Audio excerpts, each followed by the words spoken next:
calme, mes amis, laissez-le tranquille. Allez-vous-en, couchez. Allez-vous-en.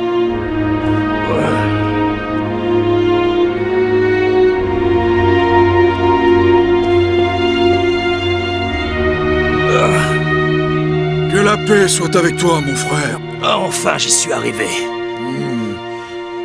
Nous t'avons vu venir au loin.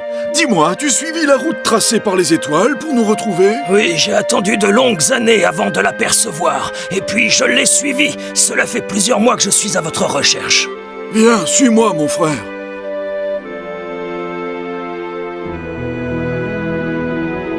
Pourtant, c'est écrit dans ce verset. La terre est suspendue au-dessus du néant. Ainsi que je reçois ces documents. Je suis certain que nous arriverons à le prouver. Ces croyances ne sont pas fondées. De toute façon, je ne prendrai aucun risque si j'étais toi.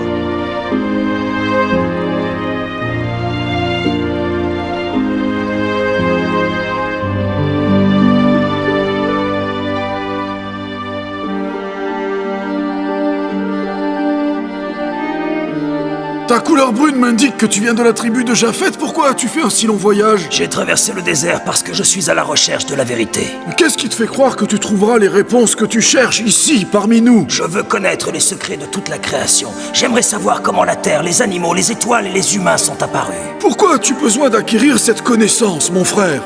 Quand j'étais enfant, je demandais souvent à mon père de m'expliquer comment nous étions arrivés sur Terre. Ce sont les dieux, me disait-il. Mais comment ont-ils fait, je lui disais. Si tu veux vraiment le savoir, il faudra que tu leur demandes toi-même. Et il souriait à mon grand-père, parce qu'il était persuadé que je ne ferais aucune recherche. Mais ça ne t'a pas arrêté et tu es allé interroger les dieux, n'est-ce pas? Oui, en effet, c'est ce que j'ai fait. Dès que j'ai été assez grand, je suis allé de temple en temple. J'ai traversé tout le pays en espérant enfin trouver des réponses. Mais ces dieux ne pouvaient pas me parler. C'étaient des dieux de pierre. Et une statue ne parle pas. J'ai fait une longue route pour venir jusqu'à toi, te demander le secret de l'origine de la vie. Je recherche la vérité depuis des années. S'il te plaît, réponds-moi. Ils sont tous restés muets, mais une pierre ne parle pas.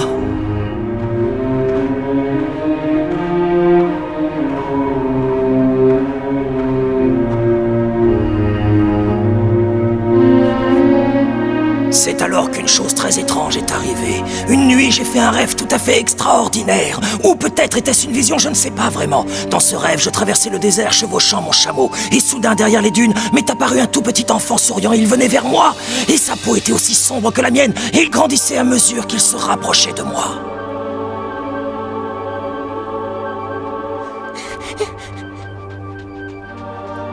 J'ai compris à ce moment-là qu'il devait s'agir d'une sorte de mirage.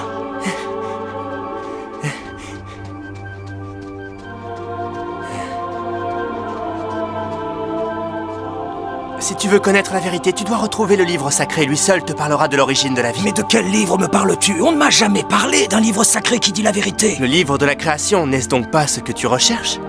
Oui, en effet, c'est ma raison de vivre. C'est ce que je souhaite par-dessus tout. Mais comment puis-je retrouver ce livre? Prends ce parchemin. Il contient la carte d'une montagne. Là, tu trouveras le livre. Contemple la voûte céleste à la tombée de la nuit. Quand une étoile que tu ne connais pas apparaîtra vers l'est, suis-la. Elle te conduira jusqu'à cette montagne. Là, tu trouveras le livre qui contient le secret de l'origine de l'univers, de la naissance des étoiles, des animaux et de toute créature vivante.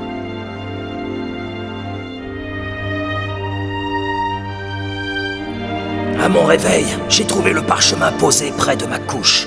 Et sur lui était dessinée la montagne sur laquelle nous sommes. Tu peux le voir toi-même. Oh! Il n'y a aucun doute. Tu as bien reçu la visite d'un ange de Dieu. Un ange de Dieu? De quoi parles-tu? Qu'est-ce que tu veux dire, mon frère? Que c'est le Père éternel lui-même, le créateur du ciel, de la terre et de toutes choses dans l'univers. Le Dieu tout-puissant qui t'a envoyé un de ses messagers pour te montrer le chemin qui te conduirait au livre de la connaissance et de la vérité. Peux-tu me montrer ce livre que je recherche depuis si longtemps, mon frère? Si c'est la volonté de Dieu que je te montre ce livre, je le ferai. Mais es-tu certain d'y être préparé? Ce qu'il te révélera pourrait soit étancher ta soif de connaissance, soit créer en toi de nouveaux doutes. Mais tu devras avoir confiance dans les écrits sacrés parce que cette parole que tu vas découvrir vient de Dieu tout-puissant. Oui, je pense que je suis prêt. Je veux me soumettre à la parole de Dieu sans aucune réserve. Très bien, dans ce cas, viens avec moi, mon frère.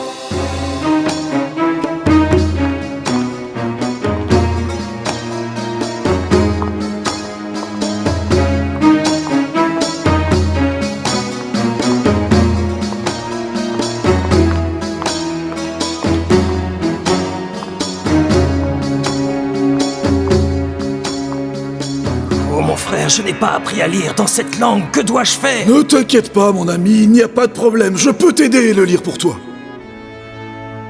Écoute ce que disent les Saintes Écritures. Au commencement, Dieu créa les cieux et la terre. La terre était informe et déserte, et il y avait des ténèbres partout à sa surface. L'Esprit de Dieu se déplaçait au-dessus des eaux.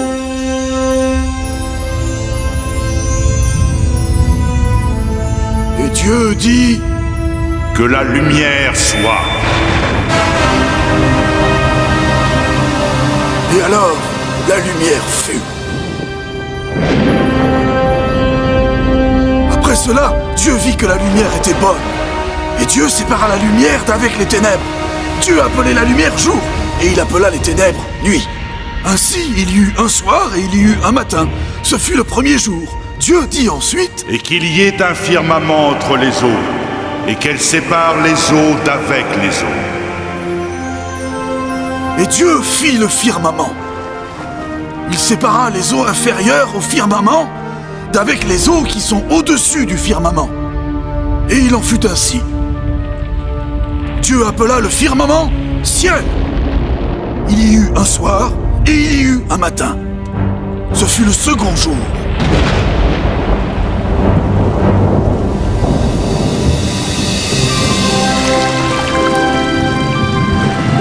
Dieu dit...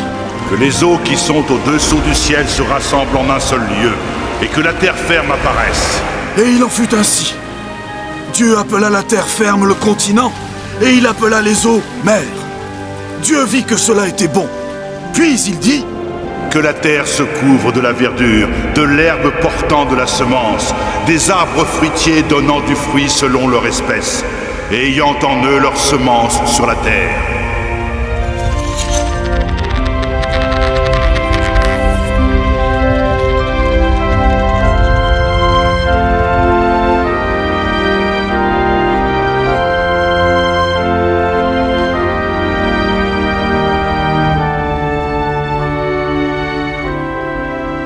Dieu vit que cela était bon. Il y eut un soir et il y eut un matin. Ce fut le troisième jour. Dieu dit...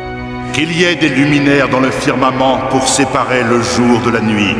Que ce soit des signes pour marquer les époques, les jours et les années, et qu'ils servent de luminaires dans le firmament pour éclairer la terre. Et il en fut ainsi. Dieu fit les deux grandes sources de lumière. La plus grande pour présider au jour, la plus petite pour présider à la nuit. Il fit aussi les étoiles. Dieu les plaça dans le firmament pour éclairer la terre et pour séparer la lumière d'avec les ténèbres. Dieu vit que cela était bon. Il y eut un soir et il y eut un matin. Ce fut le quatrième jour. Dieu dit... Que les eaux produisent en abondance des animaux vivants, et que des oiseaux volent sur la terre vers l'étendue du ciel.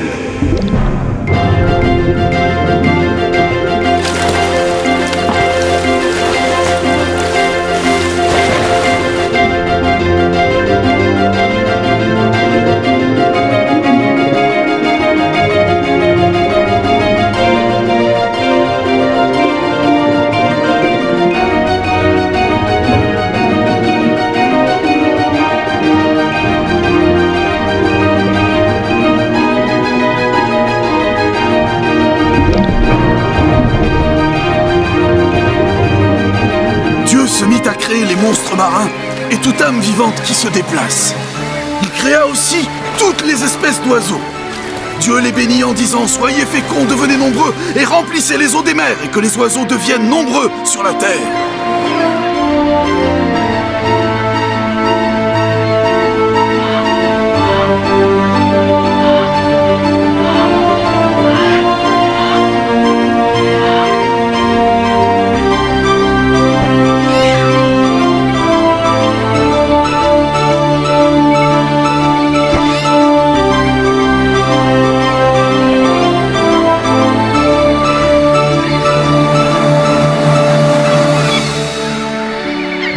Que cela était bon.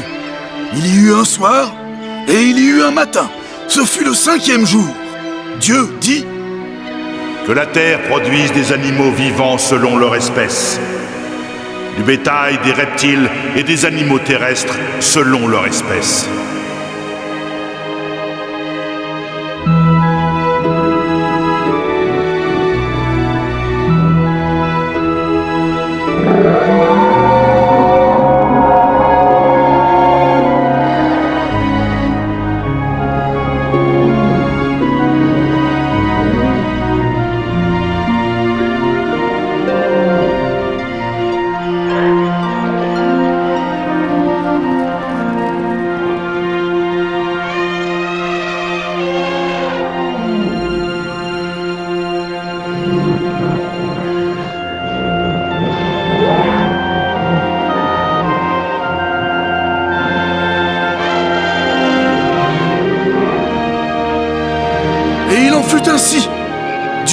animaux de la terre selon leur espèce, le bétail selon son espèce, et tous les reptiles de la terre selon leur espèce. Dieu vit que cela était bon. L'Éternel Dieu forma l'homme de la poussière du sol. Il souffla dans ses narines un souffle de vie, et l'homme devint une âme vivante.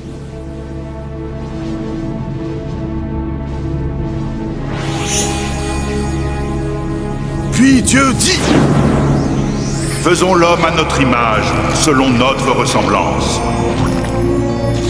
Et qu'il tienne dans la soumission les poissons de la mer et les créatures volantes des cieux, et les animaux domestiques et toute la terre, et tout animal qui se meut sur la terre.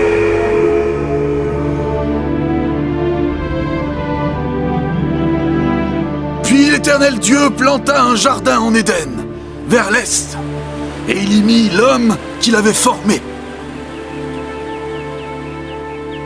L'Éternel Dieu fit pousser du sol tout arbre désirable à voir, et bon à manger, et aussi l'arbre de vie au milieu du jardin, et l'arbre de la connaissance du bien et du mal. L'Éternel Dieu donna cet ordre à l'homme. De tout arbre du jardin tu peux manger à satiété, mais quant à l'arbre de la connaissance du bien et du mal, tu ne dois pas en manger, car le jour où tu en mangeras, tu mourras à coup sûr.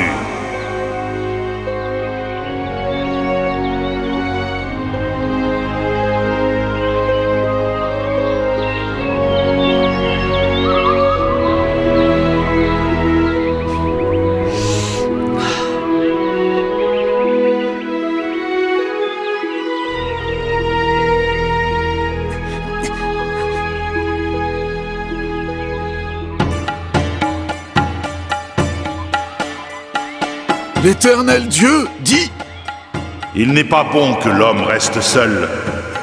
Je vais lui faire une aide qui lui corresponde.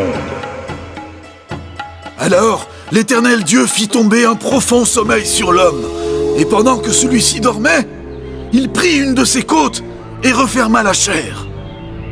L'Éternel Dieu forma une femme de la côte qu'il avait prise de l'homme, et il l'amena vers l'homme.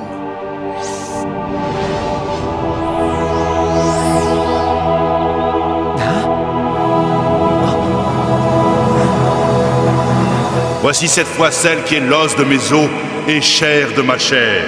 On l'appellera femme. C'est de l'homme qu'elle a été prise. C'est pourquoi l'homme quittera son père et sa mère et s'attachera à sa femme, et ils deviendront une seule chair. L'homme et la femme étaient nus, et ils n'en avaient point honte. Car Dieu créa l'homme à son image, et il le créa à l'image de Dieu. Il créa l'homme et la femme.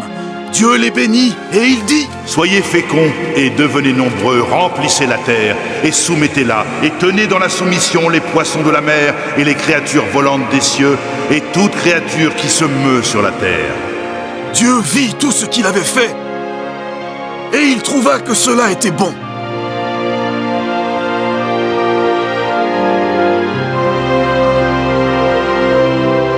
Continue, mon frère, je t'écoute. Il y eut un soir et il y eut un matin. Ce fut le 6e jour. À la fin de celui-ci, Dieu acheva son œuvre, et le 7e jour, il se reposa de tout ce qu'il venait de créer. Dieu bénit ce 7e jour et il le sanctifia, car enfin, il pouvait se reposer de toute sa création.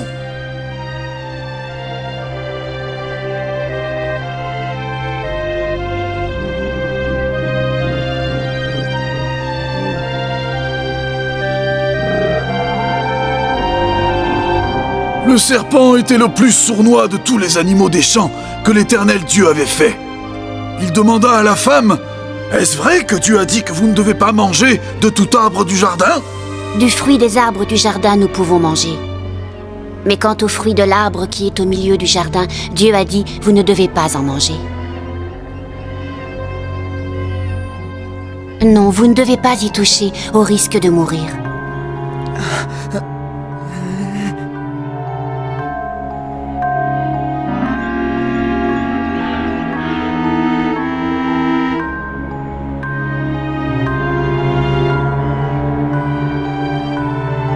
Alors le serpent dit à la femme: Vous ne mourrez pas du tout, car Dieu sait que le jour même où vous en mangerez, vos yeux s'ouvriront et que vous serez comme Dieu, connaissant le bien et le mal.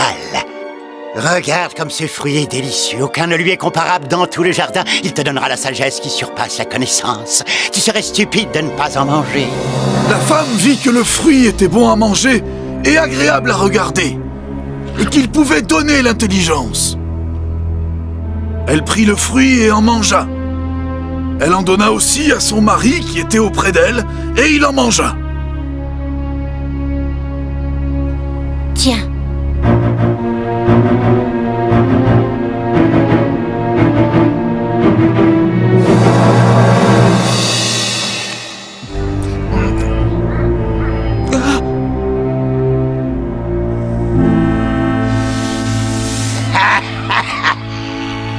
Alors leurs yeux à tous les deux s'ouvrirent et ils s'aperçurent qu'ils étaient nus. Ils prirent alors des feuilles de figuier pour en faire des pagnes. Plus tard, ils entendirent la voix de l'Éternel Dieu. L'homme et la femme se cachèrent parmi les arbres du jardin.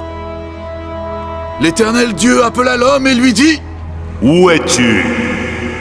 Seigneur, j'ai entendu ta voix dans le jardin et j'ai eu peur parce que je suis nu et je me suis caché, Seigneur. Qui t'a appris que tu es nu? Est-ce que tu as mangé de l'arbre dont je t'avais défendu de manger? La femme que tu as donnée pour être avec moi, elle m'a donné du fruit de l'arbre et ainsi j'ai mangé. Seigneur, c'est de sa faute à elle. Femme, qu'est-ce que tu as fait? Le serpent m'a trompé et j'ai mangé du fruit de l'arbre qui est au milieu du jardin. Serpent, puisque tu as fait cela, tu seras maudit entre tous les animaux domestiques, et tu marcheras sur ton ventre, et tu mangeras de la poussière tous les jours de ta vie. Je mettrai l'hostilité entre toi et la femme, entre ta descendance et sa descendance. Celle-ci t'écrasera la tête, et tu lui blesseras le talon. À toi, femme, j'augmenterai la souffrance de tes grossesses. Tu enfanteras avec douleur.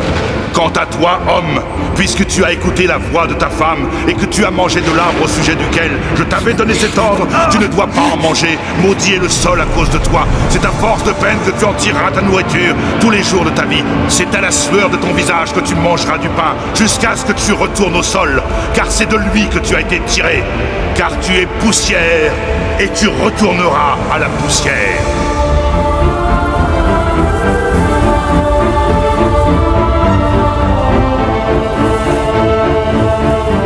Adam donna à sa femme le nom d'Ève, car elle était la mère de tous les vivants. L'Éternel Dieu fit à Adam et à sa femme des habits de peau. Puis il les chassa du jardin d'Éden, et il y plaça des chérubins armés d'épées flamboyantes pour protéger l'arbre de la connaissance.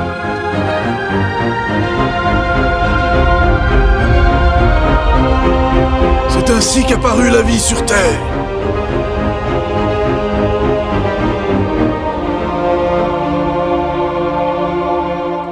C'est Dieu qui créa les champs, les oiseaux, ainsi que toute créature qui se déplace sur la terre. C'est le Créateur Tout-Puissant. J'ai enfin trouvé l'origine de la vie, la vérité que je recherche depuis de si longues années.